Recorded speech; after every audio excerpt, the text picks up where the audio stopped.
Bonjour à tous et bienvenue dans ce 30e épisode d'Electron Penseur.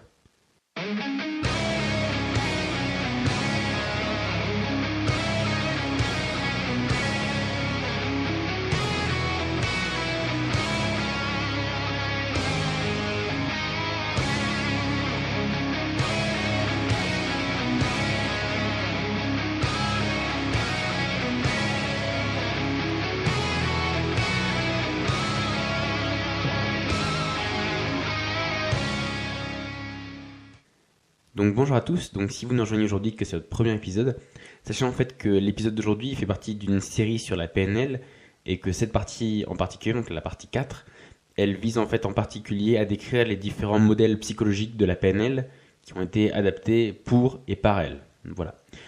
Juste petit avant qu'on commence, pour rappel, les modèles psychologiques en fait c'est tout simplement juste des programmes, des espèces de chemins de pensée, juste pour résoudre un problème ou être plus efficace par exemple. Donc, dans ce troisième et dernier petit épisode sur cette partie sur les différents programmes mentaux, voilà, sur les différents modèles psychologiques. Donc, après le SOAR, donc S-O-A-R, donc on a vu qui permet d'évaluer les effets d'un test à la vue des expériences passées. Après le TOT, donc T-O-T-E, donc ce qu'on a vu, c'était ce qui permettait d'avoir une espèce de boucle de rétrospective pour analyser le bénéfice d'une action par rapport à un objectif donné. Du coup, aujourd'hui, il est temps de parler du dernier et sûrement du plus connu modèle cognitif adapté par Robert Dilts, donc qui est un des précurseurs de la PNL, et c'est d'ailleurs lui qui a adapté les différents concepts. Donc aujourd'hui, le concept c'est SCORE, donc S-C-O-R-E. Donc, encore une fois, c'est un acronyme, donc c'est l'acronyme de symptômes, cause, objectif, ressources, effet. Voilà, aujourd'hui il n'y a pas la version anglaise, puisque en anglais et en français les mots commencent par les mêmes, donc ça marche aussi en français.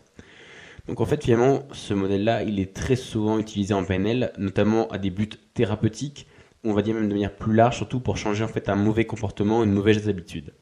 De plus, on peut dire que plus que les autres, encore que les deux précédents, il fonctionne vraiment comme un véritable programme informatique, c'est-à-dire étape par étape.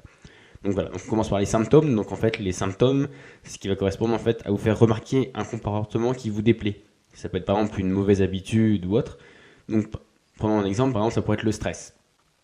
Vous vous rendez compte que le symptôme que vous avez, c'est que vous êtes stressé. Ensuite, la cause. Donc la cause, c'est que vous allez chercher à déterminer quelle est la cause de ce comportement, quelle est sa source, qu'est-ce qui le provoque, pourquoi. Donc du coup, là par exemple, pour continuer sur l'exemple vous êtes stressé parce que vous avez trop de travail. Voilà, ça c'est la cause de pourquoi vous êtes stressé.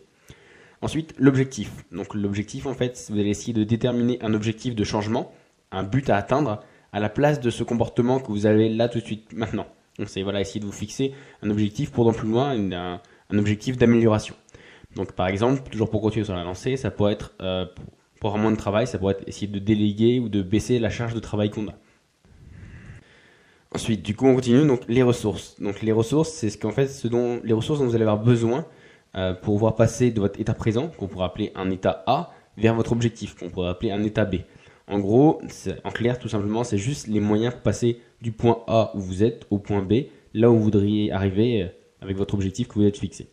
Donc, cette partie, elle prend aussi bien en compte les limites des ressources. Donc, ça peut être aussi les ressources, donc ça peut être des ressources financières, humaines, temporelles ou matérielles.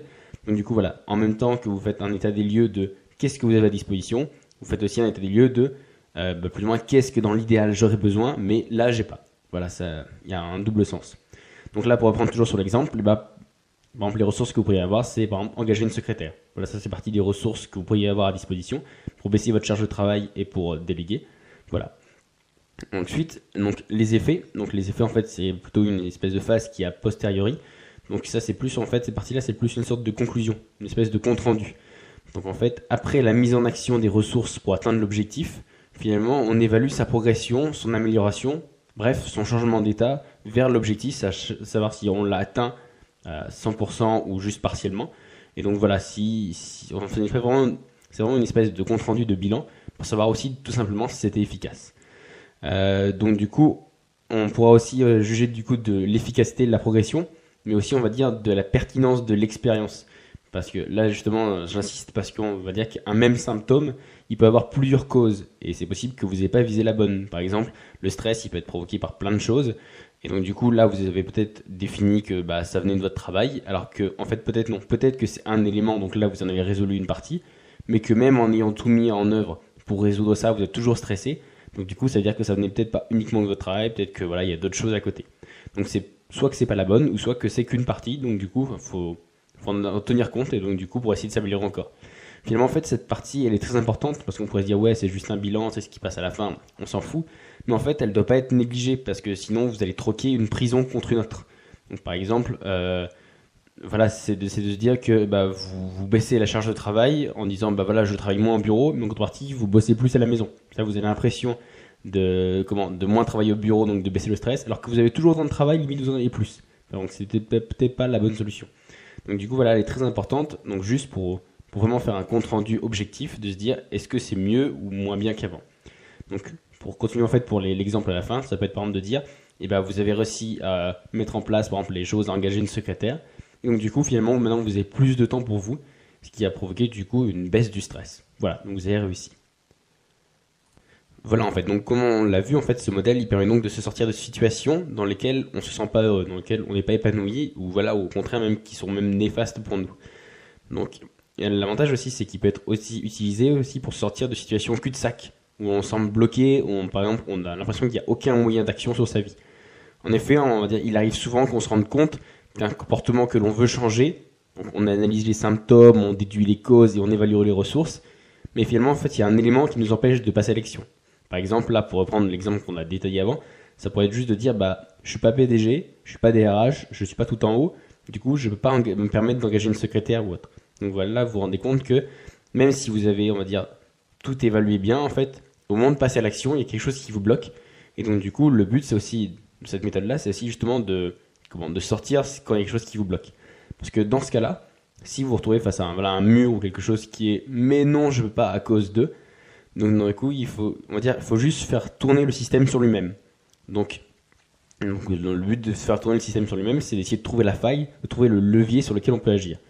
Donc, comment on fait tourner sur lui-même bah, c'est simple, si au moment de passer à l'action, donc après la phase des ressources, il y a quelque chose ou quelqu'un ou autre qui vous bloque, bah, du coup c'est simple, il vous suffit juste de retourner à l'étape des causes. C'est-à-dire, qu'est-ce qui vous bloque, qu'est-ce que vous pourriez faire pour sortir de ce blocage, quelles sont les ressources à disposition, et ainsi de suite. Donc voilà, si au moment de passer à l'action, vous retournez bloqué, vous retrouvez bloqué, retournez à la partie des causes pour essayer voilà, d'évaluer quel élément, pourquoi est-ce que vous êtes bloqué, comment vous pourriez influer dessus. Et donc du coup, voilà, essayez de sortir. Vous êtes toujours bloqué, et bah refaites tourner, vous allez voir, ainsi de suite, en fait, vous devenez de plus en plus précis, jusqu'au moment à vraiment trouver le levier sur lequel vous, directement, vous pouvez influer. Et donc du coup, ce qui va vous permettre, en fait, voilà, d'atteindre votre objectif. Donc du coup, en fait, même, voilà, comme j'ai dit, en fait, il y a toujours un moyen, il y a toujours un moyen d'action. Donc par exemple, pour vous remontrer l'exemple qu'on a mis tout à l'heure, ça peut être par exemple, j'ai pas de secrétaire parce que je suis pas PDG. Bah à la rigueur dans ce cas-là, si vous le refaites tourner, ça pourrait être bah je peux demander à mes collègues parce que voilà, eux ils sont au même niveau, ils sont pas PDG non plus. Ouais mais non du coup là vous arrivez au bout, mais non pas mes collègues parce que finalement je suis le plus subordonné d'entre eux tous, donc je peux pas leur demander à eux d'aller travailler. Donc du coup vous pourriez refaire tourner en disant bah quelle cause, voilà qu'est-ce que je pourrais faire pour m'en sortir. Bah ça pourrait être bah je peux essayer d'aller demander au patron de me donner moins de travail. Mais là du coup vous êtes encore bloqué, vous allez dire bah non, parce que soit il voudra pas, ou soit il va me prendre pour un feignant. Donc du coup, vous refaites tourner, et donc du coup, là, vous pouvez vous dire, du coup, on pourrait demander à son patron, genre, une limite de travail max, pas de dire donnez-en moins, mais donnez-moi-en pas plus que ça, donc d'un commun accord, dans le but d'être vous dites comme ça, moi, je suis moins stressé, je suis plus productif pour vous, et du coup, c'est gagnant-gagnant. Donc du coup, hop, là, vous vous rendez compte que c'est un moyen qui marche, super, ça passe, et voilà, donc du coup, à force de faire tourner le système sur lui-même, vous avez fini par trouver la petite faille, qui vous a permis d'atteindre votre objectif et donc du coup de pouvoir après en évaluer les effets. Donc à la rigueur, c'est peut-être pas ce que vous aviez envisagé au début, c'était peut-être pas le chemin que vous aviez envisagé, la cause ou voilà les ressources, vraiment le moyen d'action, mais finalement le résultat il est le même. Vous avez moins de travail et vous êtes moins stressé. Parce qu'à la rigueur, dans cette situation-là, finalement seul le résultat il compte, peu importe le moyen. Donc pour prendre une image, en fait il y a plusieurs sentiers qui mènent au sommet. Voilà, peut-être que voilà, exactement pour reprendre l'exemple qu'on avait tout à l'heure, pour être moins stressé, avoir moins de travail, c'est peut-être pas la vision que vous aviez vous imaginé au début, mais voilà, c'en est une autre qui vous amène finalement au même résultat, Et après avoir arrivé à ce résultat-là, vous pouvez évaluer justement si pour vous c'est bien ou pas.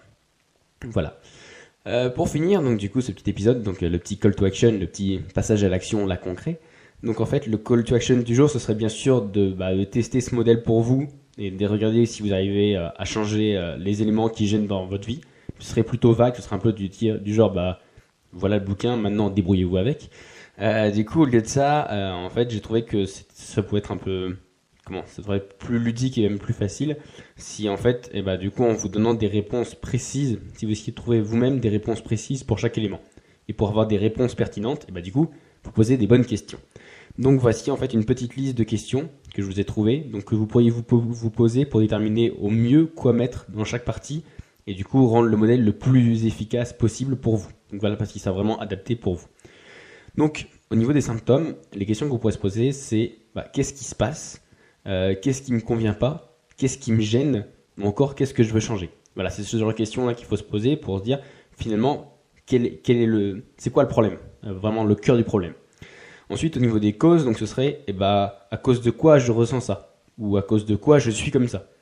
Ça pourrait être qu'est-ce qui provoque ça, ou qu'est-ce qui a provoqué ça la première fois. C'est-à-dire là, ce qu'on cherche, c'est l'origine. Donc, ça pourrait être qu'est-ce qui provoque ça. Par exemple, à chaque fois qu'il se passe quelque chose, il y a ça, ou je me souviens de la première fois c'était ça a commencé de là. Et donc du coup, si vous arrivez même à vous souvenir de la première fois, du coup, ce sera beaucoup plus simple parce que vous avez vraiment identifié la cause. Si par exemple, je sais pas, vous avez un patron tyrannique, peut-être que votre stress, il a commencé la première fois où il est rentré dans le bureau et qu'il a commencé à vous incendier. Voilà, donc là, en sachant vraiment que quand ça a commencé, qu'est-ce qui l'a provoqué la première fois, on va dire, c'est peut-être pas le plus facile parce que des fois ça remonte un peu, mais c'est ce qui vous donne vraiment l'élément bien précis. Et à la rigueur, l'autre question que vous pourriez vous poser, là, c'est plutôt, on va dire, si vous êtes un peu dans votre boucle parce que vous n'arrivez pas à trouver l'élément, ça pourrait être, qu'est-ce qui fait que je fais rien pour m'en sortir ou que je peux pas m'en sortir, qu'est-ce qui me bloque? Voilà. Donc là, c'est la dernière petite question, c'est si vous revenez à la casse-cause parce que vous êtes bloqué au niveau du passage à l'action, voilà, c'est plutôt en fait cette question-là qu'il faut vous poser.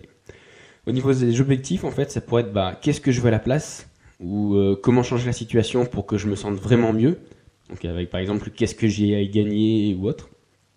Et le but en fait là de cette partie-là, c'est d'essayer de vous faire une projection, c'est de comment je veux être. Voilà, est-ce que je vais être moins stressé, est-ce que je vais être plus souriant, plus cool, avoir plus de temps avec mes enfants ou autre. Voilà, c'est ce genre de questions pour essayer de définir votre objectif. On en a déjà parlé, si possible, quantifiable ou autre pour vraiment l'identifier. Et donc voilà, il faut vraiment essayer de comme si vous imaginiez, comme si vous pouviez quasiment prendre une photo de comment vous voudriez être. Au niveau des ressources, donc les ressources, ça va être de quoi ai-je besoin, donc d'un point de vue matériel, financier, temporel, humain, etc. Qu'est-ce que j'ai à disposition? Voilà, parmi ces ressources, lesquelles lesquelles me sont accessibles, et quelles autres ressources je pourrais trouver, mais que je dispose pas là sous la main là directement. Voilà, des ressources, je sais pas, ça peut être de dire, voilà, il me faudrait tel matériel, bon là tout de suite je l'ai pas, mais bon, je connais le voisin du cousin de mon gendre qui a peut-être ça, et comme je m'entends un petit peu avec lui, je pourrais l'avoir. Donc du coup voilà, vous l'avez pas là directement sous la main, mais vous pouvez réussir à vous le procurer. Voilà, ça élargit votre champ de pensée.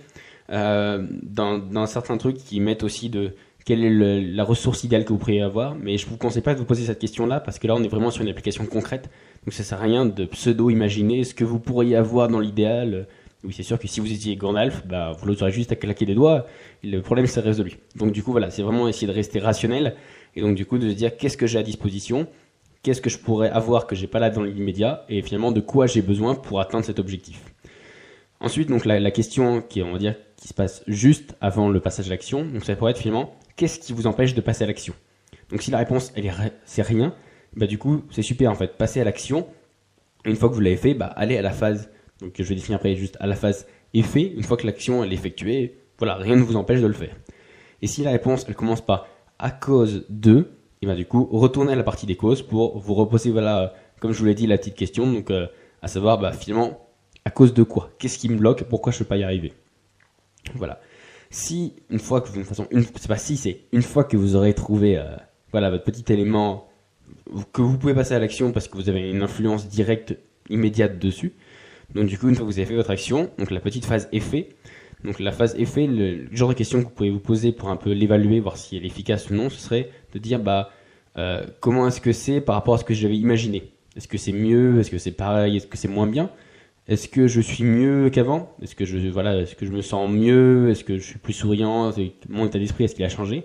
Et à la rigueur, là, on va dire comme perspective, vous pouvez vous poser, est-ce qu'il y a encore un gros élément qui gâche ma vie? En gros, c'est, voilà, quel est, dans ma progression vers le succès ou autre, quelle est la prochaine pierre que je vois plus ou moins en loin, un peu pour relancer la machine, quoi.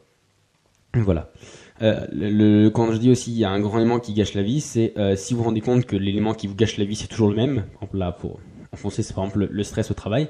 Si c'est toujours le même élément, et ça veut juste dire, comme je vous l'ai dit, en fait, que vous avez identifié le bon symptôme, mais pas la bonne cause.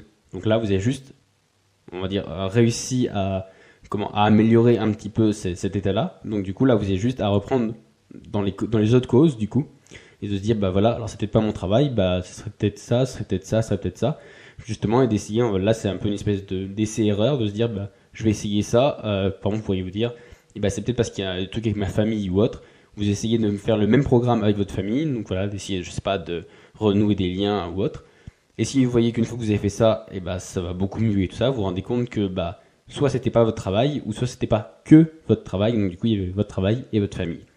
Voilà. Du coup, j'espère qu'en fait que ce petit test et ce petit modèle il vous aura intéressé et que vous aurez hâte de l'essayer.